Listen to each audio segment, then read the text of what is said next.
అన్నమయ్య జిల్లా ఏర్పడి కొంతకాలం గడిచినా ఇప్పటికీ జిల్లా స్థాయిలో అభివృద్ధి పనులు ఆశించిన స్థాయిలో జరగడం లేదు. జిల్లా కేంద్రమైన మదనపల్లి పట్టణం కూడా అనేక మౌలిక సదుపాయాల లోటుతో బాధపడుతోంది. జిల్లా సమగ్ర అభివృద్ధి కోసం ప్రభుత్వం తక్షణమే చర్యలు తీసుకోవాల్సి ఉంది. ముఖ్యంగా జిల్లా కేంద్రంలో అన్ని ప్రభుత్వ శాఖలు పూర్తి స్థాయి కార్యాలయాలు ఏర్పాటు చేయాలని, వైద్య సేవలు మెరుగుపరిచి సూపర్ స్పెషాలిటీ హాస్పిటల్ ఏర్పాటు చేయాలన్నారు. అన్నమయ్య జిల్లా కేంద్రం గతంలో రాయచోట్లో ఉన్నది. ఇప్పుడు మదనపల్లికి వచ్చి 3 నెలల కాలం దాటుతూ ఉంది. ఇంతవరకు ఇంకా జిల్లా స్థాయి కార్యాలయాలు మదనపల్లికి తరలి రావడంలో జాప్యం జరుగుతూ ఉంది. ఎగ్జాంపుల్గా ఈరోజు సివిల్ సప్లైస్ డిఎం కార్యాలయం ఇంకా రాయచోట్లోనే ఉంది.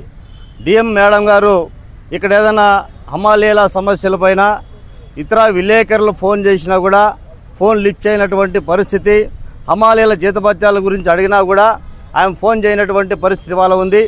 సివిల్ సప్లై డిఎంఏ కాకుండా ఇంకా ఏదైతే రాయచోట్లో ఉన్నటువంటి కార్యాలయాలన్నీ మదనపల్లి జిల్లా కేంద్రానికి తక్షణమే రావాలని చెప్పి ఆ విధంగా జిల్లా స్థాయిలో ఉన్నటువంటి అధికారులు కూడా, కలెక్టర్ కూడా ఆ విధంగా ఆదేశాలు ఇచ్చి తక్షణమే మదనపల్లిలో అన్ని శాఖలకు సంబంధించి జిల్లా కార్యాలయాలు మదనపల్లిలో ఉండాలని చెప్పి కోరుతా ఉన్నాం.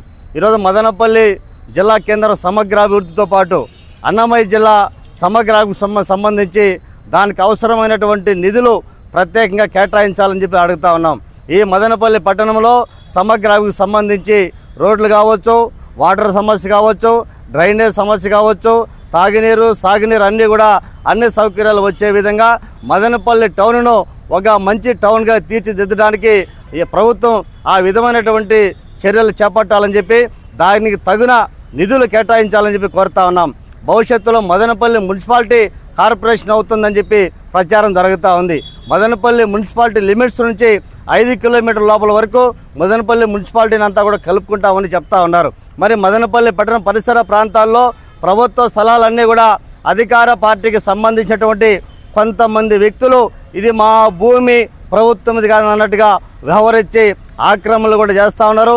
దీనిపైన రెవెన్యూ యంత్రాంగం ప్రత్యేకమైనటువంటి ఫోకస్ పెట్టి కోట్లాది రూపాయలు విలువ చేసే ప్రభుత్వ భూములు అన్యాక్రాంతం కాకుండా మదనపల్లిలో భవిష్యత్తులో ప్రజల అవసరాల నిమిత్తం ఏర్పాటు చేసేటువంటి కార్యాలయాలకు వినియోగించే విధంగా ప్రభుత్వం, రెవెన్యూ యంత్రాంగం ఆ విధంగా చర్యలు తీసుకోవాలని భారత కమ్యూనిస్టు పార్టీ తరఫున ప్రభుత్వ యంత్రాంగాన్ని విజ్ఞప్తి చేస్తూ ఉన్నాం.